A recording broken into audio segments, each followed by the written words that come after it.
ini askum, askomakum gitu ya. Begini, disingkat boleh.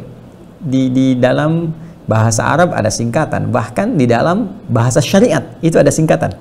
Jadi tidak semua bahasa Arab itu mencakup makna umum gitu ya. Jadi ada nanti yang bahasa syariat.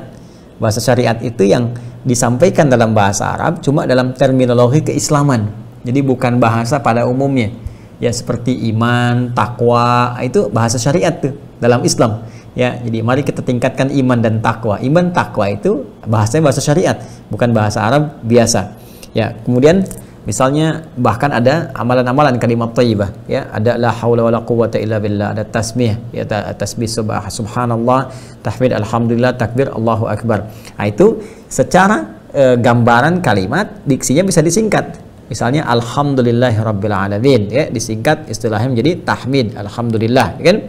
Kemudian bismillahirrahmanirrahim disingkat dengan basmalah, la haula wala quwwata illa billah disingkat dengan hauqala, ya. Nah, demikian pula dengan assalamualaikum warahmatullahi wabarakatuh. Jika Anda ingin singkat misalnya diksinya dengan menggunakan diksi satu kalimat, Anda bisa singkat dengan kata salam. Ya, misalnya kalau kepanjangan nih karakternya di WhatsApp misalnya atau di message service SMS, ya kan, Anda mau tuliskan assalamualaikum warahmatullahi wabarakatuh, cuma karena kondisi tertentu terlampau panjang, Anda boleh tuliskan salam. Salam itu kalimat singkat dari assalamualaikum warahmatullahi wabarakatuh. Anda bisa buka misalnya itu di Al-Quran surah ke-51 Adz-Dzariyat, ya, Quran surah ke-51. Ini kalau kita hapus terlebih dahulu, bismillah.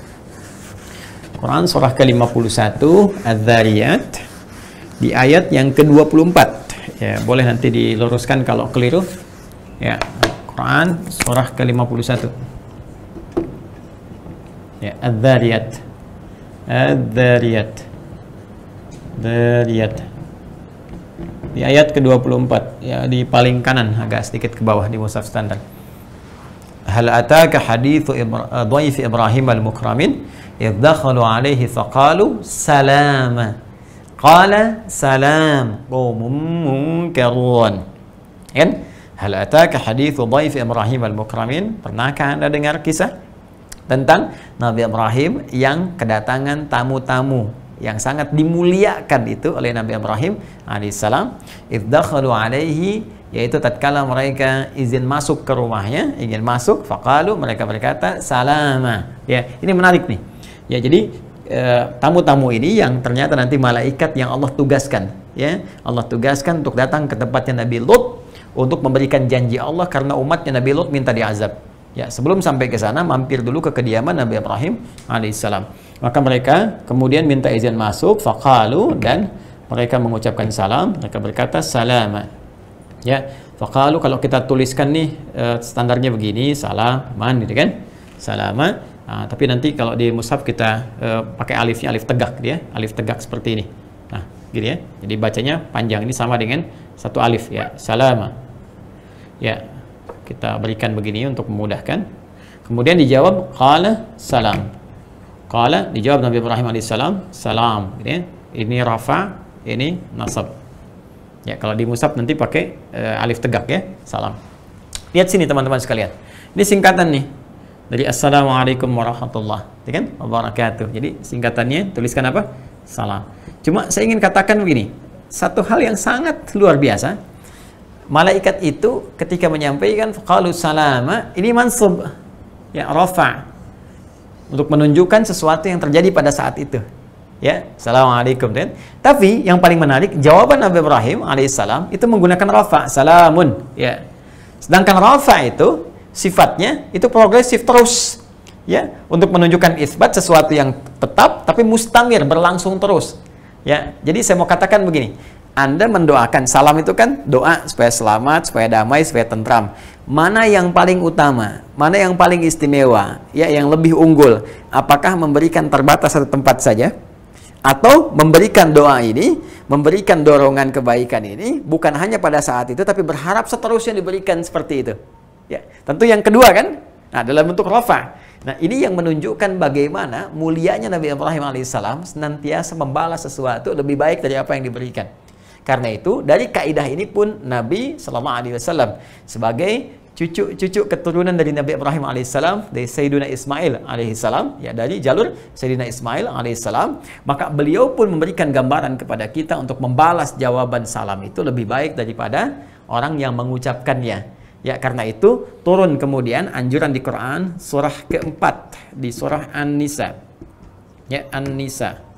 Di ayat ke-86, ayat 86. Ya.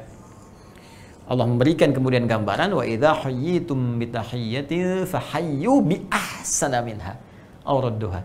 Maka jika Anda diberikan satu penghormatan. Jadi salam ini ucapan penghormatan. Ya, beda antara selamat di bahasa Indonesia dengan salam, ya. Salamah dalam bahasa Arab. Kalau salam dalam bahasa Arab, ya, itu bukan selamat dalam pengertian bahasa Indonesia. Ya, ingat ya. Ya, ini lebih kepada doa. Ya, jadi doa lebih kepada tahiyat namanya. Tahiyat itu penghormatan. Ya, tahiyat itu penghormatan. Jadi salam itu lebih kepada sifat penghormatan. Jadi jika Anda diberikan penghormatan, ya, diberikan kemudian sapaan-sapaan berupa penghormatan, kata Allah, maka balas dengan yang lebih baik.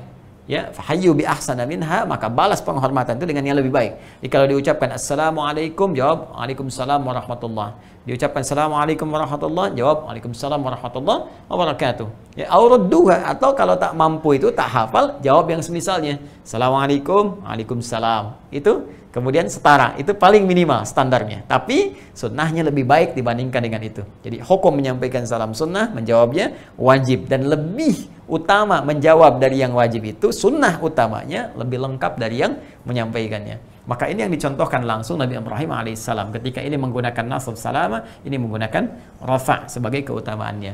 Nah, apa yang terkait dengan sapaan Anda tadi? Belum bertanya ini, baru sapaannya. Ya, Anda menulis gini, kum gitu kan. Nah, jadi kalau mau disingkat, saya sih sarankan lebih baik Anda menyingkat dengan salam misalnya begini, kan? Nah, ini singkatannya ada di Al-Quran, surahnya tadi saya sampaikan. Jadi yang dimaksud ditulisnya begini salam, bacaannya assalamualaikum warahmatullahi wabarakatuh. Ya. Ini sederhana, tapi bukan persoalan kita memahami, oh ini kan paham Ustaz kalau begitu assalamualaikum. Ya, saya mengerti, saya paham gitu kan. Hanya ini persoalan bagaimana mengikuti keteladanan dalam Al-Quran. Ada pahalanya. Ya, jadi tinggal pilih aja mau ada yang pahala atau tidak, bukan persoalan ribet atau tidak. Ya, Anda mau tuliskan misalnya as-sakum, ass aja gitu kan, itu kembali kepada masing-masing. Dan kita mengerti kalau dia muslim pasti maksudnya assalamualaikum, tapi meneladani redaksi Al-Quran, meneladani isyarat-isyarat ayat, ada pahala yang kita dapatkan, itu poinnya.